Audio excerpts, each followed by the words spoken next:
Hello les traders rentables, que vous suiviez de près ou même de loin l'actualité financière, vous avez sans doute appris que depuis plusieurs semaines, les marchés financiers ont été submergés par une certaine panique. La raison est la même que pour celle de la plupart des crises précédentes, c'est-à-dire la faillite d'un certain nombre d'institutions financières. Que ce soit aux États-Unis ou en Europe, les banques ont en effet connu une actualité très chaotique, faisant craindre aux investisseurs ce qu'on appelle un risque systémique. Dans cette vidéo, je vais vous expliquer en détail de quoi il s'agit, comment cette crise a commencé et s'il y a vraiment raison à paniquer. Nous allons aussi voir quel peut être l'impact sur les marchés et aussi sur votre portefeuille. Mais avant de commencer, n'oubliez pas de vous abonner à notre chaîne et d'appuyer sur la cloche pour suivre notre activité et nos prochaines vidéos de décryptage sur le trading. Allez, c'est parti, découvrons ensemble comment a commencé cette première crise de l'année sur les marchés financiers.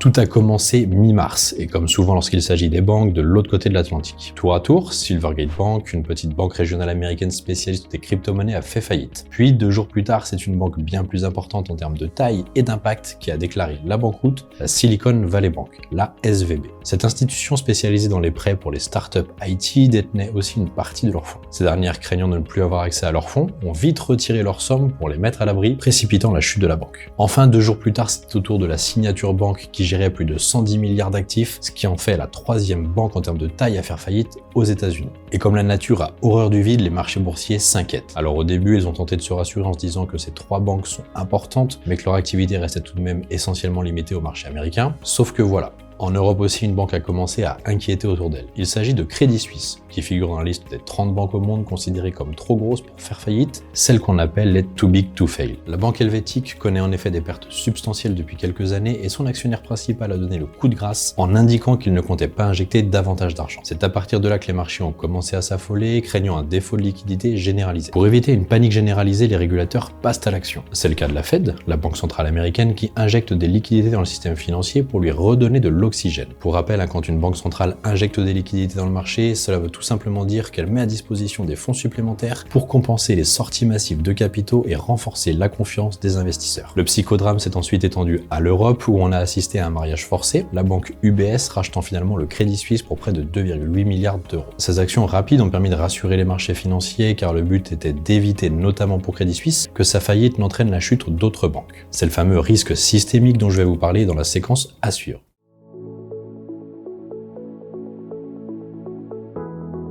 Vous vous en doutez, une faillite de banque c'est toujours sérieux, notamment si celle-ci est d'une taille importante comme l'était le Crédit Suisse. C'est ce qu'on appelle une banque systémique, c'est-à-dire une banque dont la santé conditionne la santé du système financier, mais aussi mondiale. L'économie très mondialisée d'aujourd'hui rend en effet les banques interconnectées entre elles et si une banque s'effondre, elle est donc dans l'incapacité d'honorer ses engagements avec les autres institutions financières. Vous pouvez imaginer le secteur financier comme un château de cartes où il suffit de faire tomber la petite carte du bas pour que l'ensemble s'effondre. La crise financière de 2008 est un exemple emblématique de risque systémique, la faillite de Lehman Brothers ayant entraîné les marchés financiers dans un état de panique sans précédent. Et c'est justement pour éviter cette peur généralisée que les régulateurs ont pris des actions si rapides pour éviter que tout le système soit contaminé. Aujourd'hui, les tensions sur les liquidités bancaires se sont un peu relâchées des 2 côtés de l'Atlantique et les marchés respirent à nouveau. Les actions de la Société Générale, d'UBS ou même de la Deutsche Bank qui perdaient entre 8 et 10% sur certaines journées en mars ont retrouvé des niveaux plus calmes. Mais est-ce que cette accalmie signifie forcément que tout est derrière nous? Pas forcément. La hausse des taux directeurs des banques centrales et les énormes quantité d'argent injectée dans le système financier montre que celui-ci est encore sous perfusion. Il suffirait donc d'une nouvelle étincelle pour que les tensions touchent à nouveau les investisseurs. D'ailleurs, regardons ensemble quel est l'impact pour vous et comment vous pouvez être au mieux informé.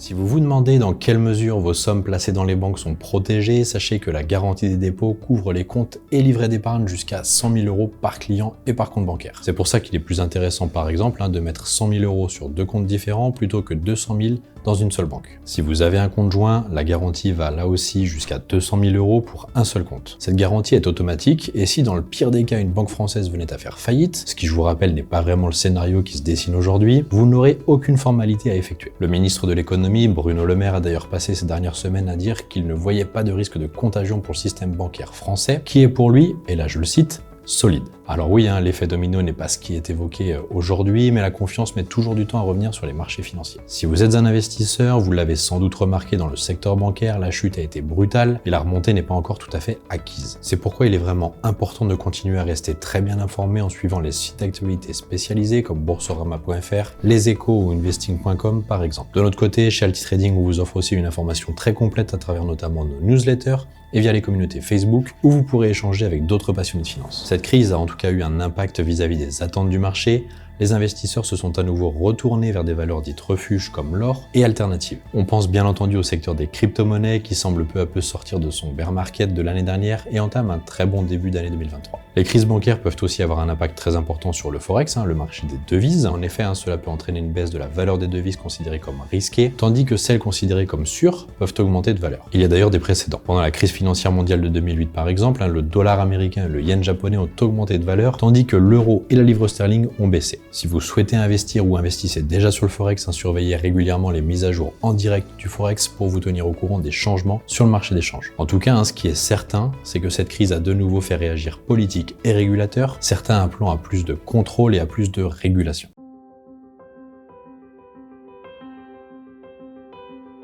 Alors, que faut-il vraiment retenir de cette première crise financière de l'année? Comme à chaque fois, les politiques sont montés au créneau pour dire qu'il fallait plus de régulation. C'est par exemple ce qu'a fait le président américain Joe Biden en disant qu'il voulait demander aux régulateurs et au Congrès d'imposer des règles plus strictes aux grandes banques. Il y a aussi la question de la réglementation et on touche là à un vrai débat. Aujourd'hui, chaque région peut avoir sa propre réglementation. Par exemple, les surréglementations américaines et européennes ont leurs propres spécificités. Les banques européennes ont par exemple des niveaux de capital et de liquidité plus élevés qu'aux États-Unis et sont soumises à une réglementation plus stricte à partir d'un niveau d'actifs de 50 milliards de dollars contre 250 milliards de dollars aux États-Unis. Il y a aussi les accords de Bâle 3 qui avaient été engagés après la crise financière des subprimes et dont certaines réformes sont appliquées différemment en fonction des pays. La régulation et l'assainissement des pratiques bancaires sont donc oui un vrai sujet, mais celle-ci devrait être prise à un niveau global et mondial et pas uniquement local, car le système fait qu'il est aujourd'hui intrinsèquement connecté.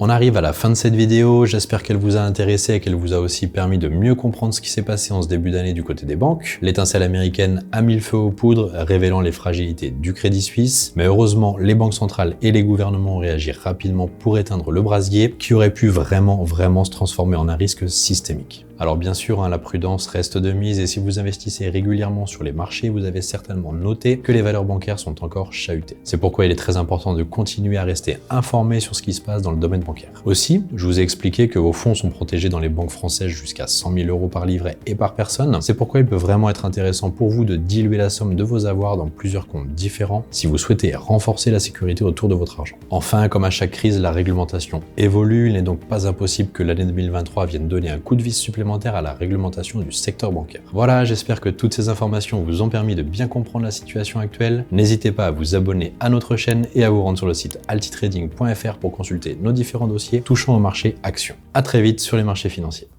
N'hésitez pas à liker cette vidéo si vous l'avez aimée. Vous avez envie d'en savoir plus sur l'investissement sur les marchés financiers? Avec toute la team Alti, nous vous avons préparé une formation gratuite qui est disponible en haut à droite de la vidéo et dans la description. A bientôt les traders rentables pour une prochaine vidéo.